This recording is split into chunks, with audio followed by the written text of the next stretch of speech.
guys. It is currently 12:31 a.m. on August 5th, which is a Thursday. I was thinking today we would be taking a look at some of the recent earnings reports that I didn't talk about last week, as well as Robinhood's pretty crazy IPO. I wanted to touch on Amazon and Alibaba's earnings specifically. I know it's been a couple trading days since they released, but I've been pretty busy and haven't had the chance to look at them yet, aside from the headlines that I've seen. Although I hear neither company's stock did that well since releasing the news. But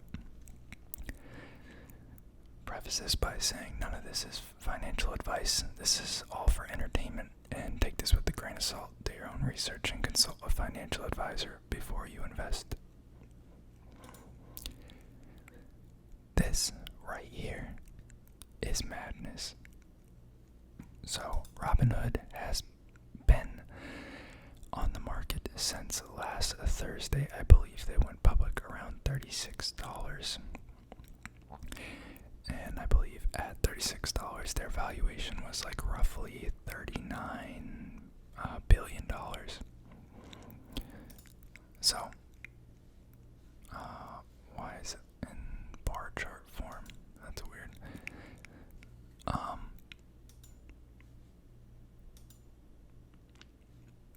So, they IPO'd, it jumped a couple percentage points initially, and then it crashed like 10 to 15%.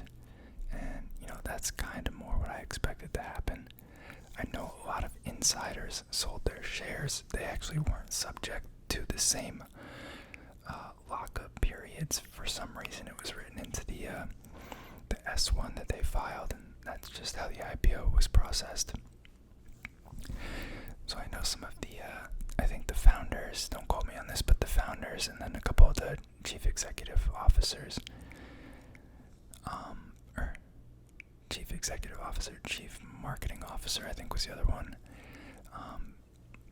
They've been unloading some of their shares. And I kind of expected it to dip kind of and then just not go anywhere.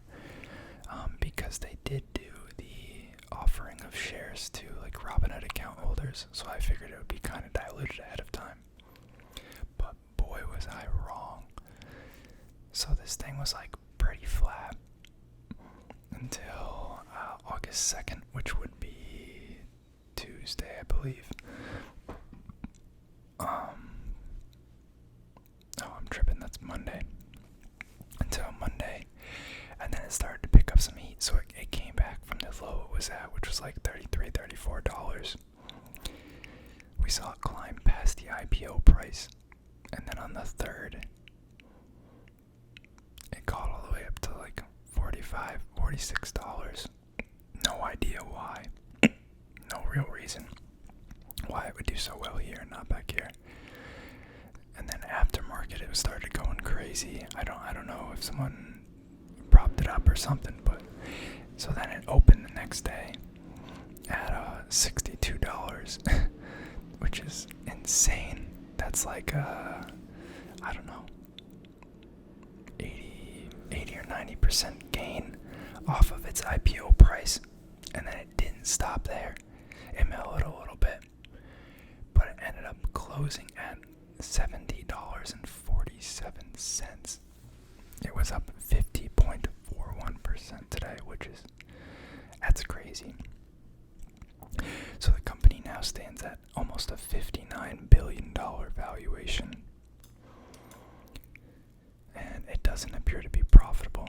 I gotta admit, I haven't been following this really at all. I never really was interested in Robinhood. I'm just not a fan of their company, and I think a lot of their edge is kind of gone. I think the only real thing they have going for them now is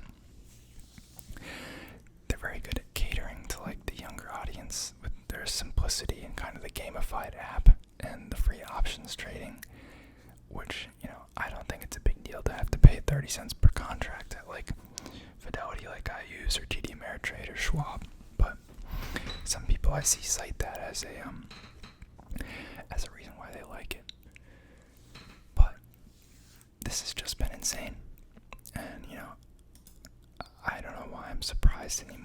because this type of stuff seems to keep happening over and over again.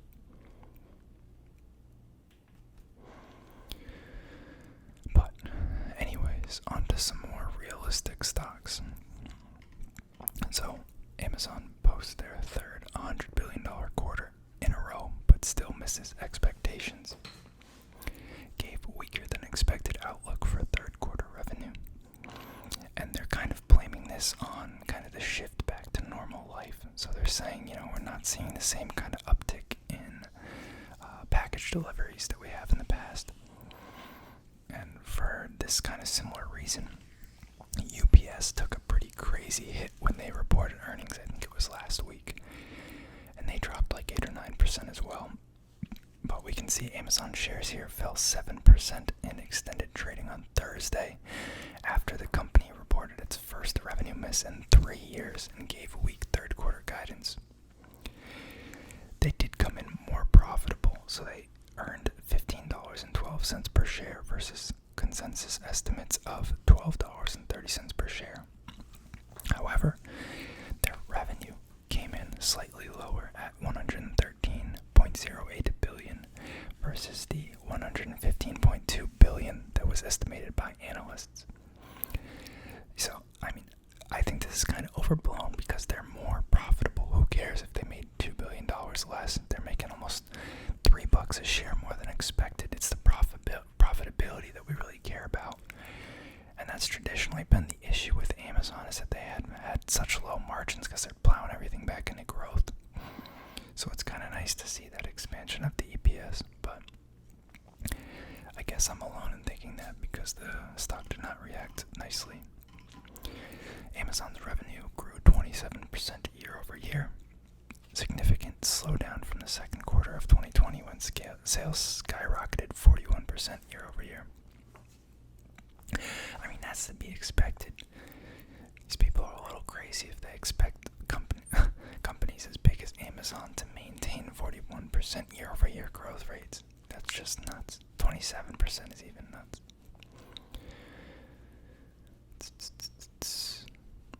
We're starting to lap that, and that's why you see some of the growth rate coming down, said the CFO. Yeah, I don't blame the guy. For the third quarter, Amazon said it expects to book sales between $106 billion and $112 billion. That's reasonable. It's kind of in line. Not a huge increase from this quarter, if at all a slight decrease, but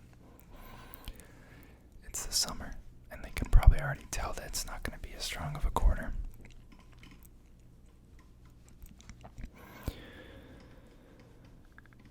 Amazon said its operating profit in the third quarter will be in the range of $2.5 billion and $6 billion. That is a very wide gap. That's kind of weird.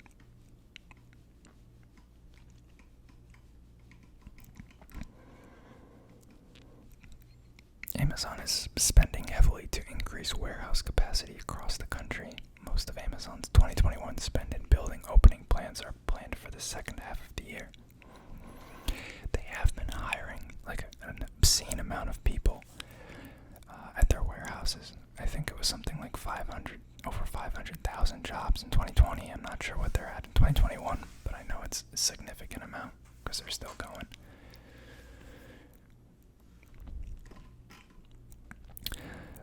Of course, their breadwinner, the cloud computing and subscription service AWS, grew 37% in the second quarter, an increase from last quarter, and that represents revenue of $14.81 billion. And that's very high profit margin for them. That's where they get their biggest profitability.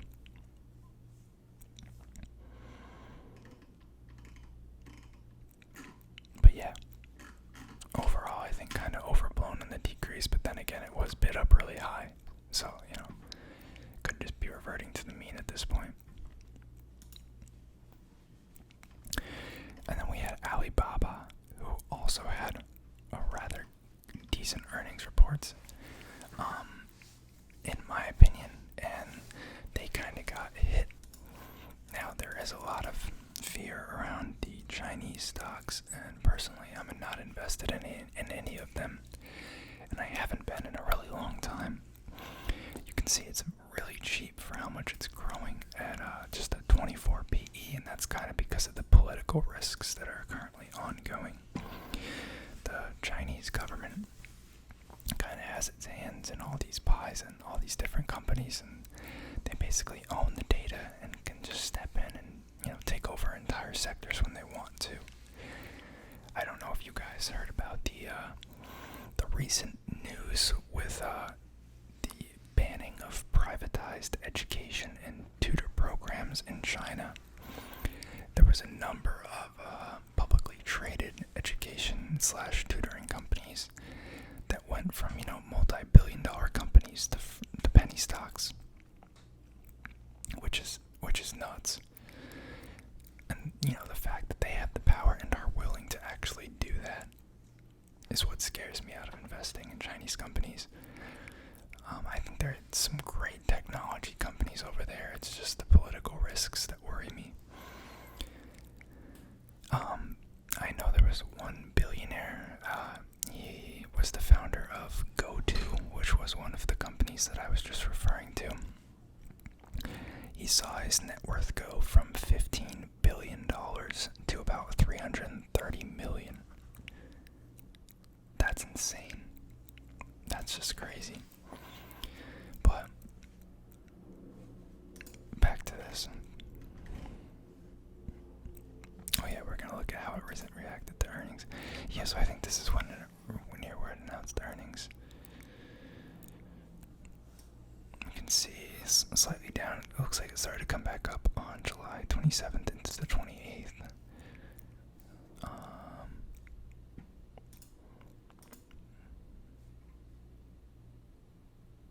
Oh, those are the volume bars. That's what I was asking about earlier. I didn't even notice this line.